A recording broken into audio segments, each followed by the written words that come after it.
l'INSEE a fait 2 enquêtes nationales, une au début des années 2000, une au début des années 2010, pour... L'objectif n'était pas le recensement, mais plutôt la caractérisation des situations, mettre au jour un chiffre qui a été retenu de autour de 90 000 personnes à l'échelle nationale, et par nationale, il faut entendre hexagonale, au début des années 2000, et 150 000 au début des années 2010. La quatrième chose qui retentit d'ailleurs sur cette distinction entre bons et mauvais pauvres, c'est que les politiques publiques en direction des sans-abri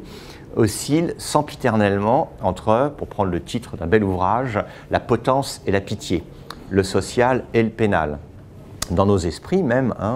je ferai les rapides sondages ici, je pense que nombre d'entre nous, je me mets à l'intérieur, considérons que certaines parties de la population à la rue ou dans les centres appellent davantage d'investissement pour être mieux traités, d'autres appellent un peu plus de dureté pour mieux se comporter. Mais plus généralement, il y a cette distinction entre les politiques sociales d'un côté et les politiques pénales de l'autre. De Bruxelles à Lille, de Paris à Bucarest, ou plutôt de Bucarest à Paris, de Londres à Madrid, vous avez des déplacements de populations pauvres, indigentes, qui viennent, si elles en ont la possibilité, dans l'espace public, pour, de manière visible, pouvoir demander une prise en charge du secteur associatif ou à des pouvoirs publics, et se pose un problème désormais de coopération européenne.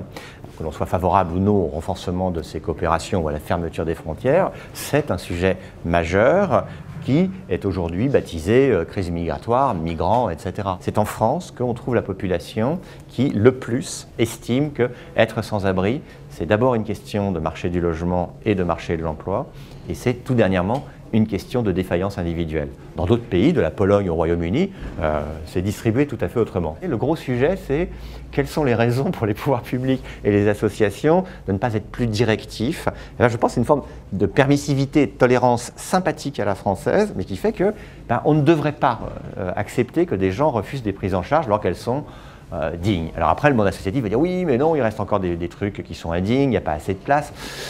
Peut-être, mais calibrons alors vraiment les réponses en fonction de ces questions chiffrées.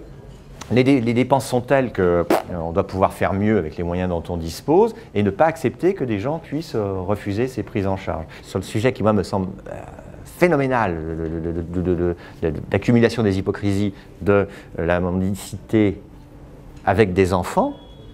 la France a 2 pans de politique publique, c'est la protection de l'enfance,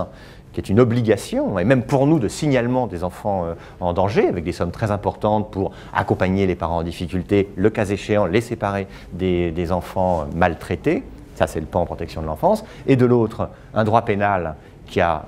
depuis 1994, lorsque les délits ont été ôtés de la vagabondage et de mendicité, introduit l'incitation à la mendicité, l'exploitation de la mendicité, qui sont très durement punis. Mais c'est presque jamais mis en œuvre.